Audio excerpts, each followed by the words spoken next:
tất cỏ con sao qua sông con sao đầu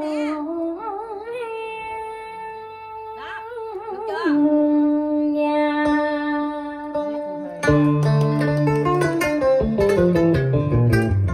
Trời tháng tư em mặc áo hoa trà, qua ngõ nhà em kéo nghiêng dành rung, giả bộ vô tình làm nước cấm bằng đắng. Em rong rén lượn tất cẩn thận trong